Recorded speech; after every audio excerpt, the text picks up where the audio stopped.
Paul Foster-Bell. Mr Speaker, in this House we often commemorate the momentous events and occasions, and I just want to place on this record my regards to you on this Star Wars Day. May the 4th be with you, Mr Speaker.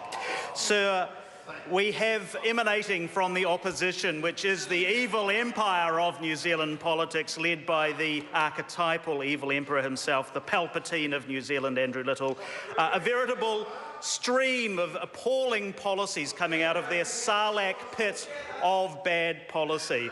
Sir, we have heard their answers to the problems faced by the New Zealand economy. We've heard their answers are simply appalling. Universal basic income, putting everyone over the age of 18 on the dole, sir, to a cost of probably billions of dollars more than we actually raise in taxation revenue each year. That, sir, is not a policy to make New Zealanders wealthier and better off. Rental warrants of fitness that are well-intentioned but in real terms put up the cost of rental housing for those at the very poorest end of the spectrum. The most vulnerable New Zealanders, sir, are not an answer to the housing crisis in this country. And free tertiary education, well, free in inverted commas, delivered many years hence. And of course, nothing in life is free, sir. You have to significantly raise taxation to give away a service like that at no cost to the accountants and lawyers of the future, but at considerable cost to the plumbers and builders and roofers and painters out there.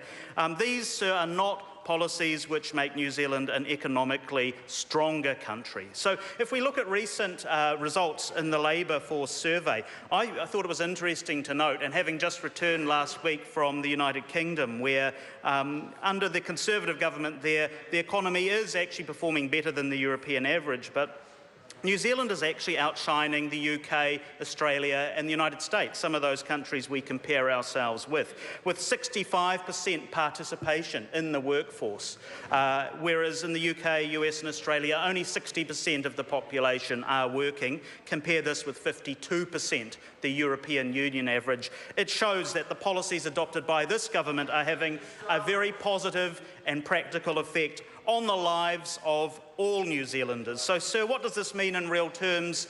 It means that our Minister of Finance, he is one of the Jedi Knights of the front bench of the National Party, has been able to deliver a budget increase to the Farmac budget, something that will have very real positive impacts for the people of Wellington Central, the constituency that I'm very pleased to live in and to work on behalf of in Parliament.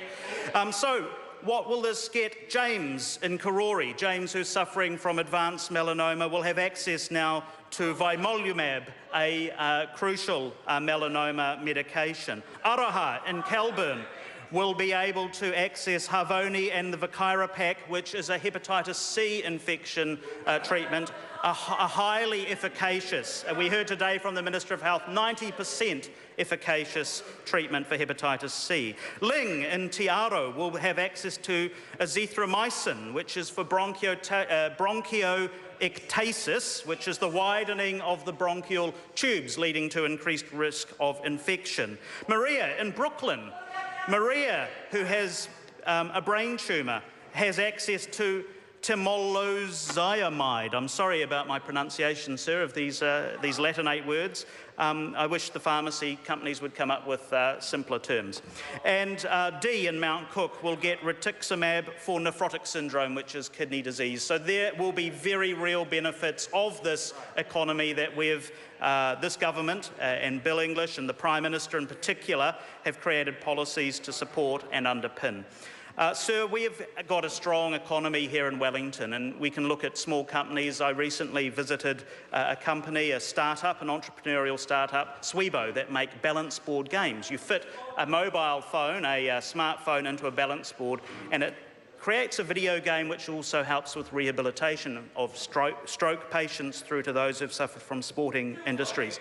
These are the sorts of innovative, creative industries which underpin our local economy, which this government is working very hard to back, and which are creating jobs and employment that in turn lead to better lives for all New Zealanders. And for that reason, sir, I'm very proud to be part of this government.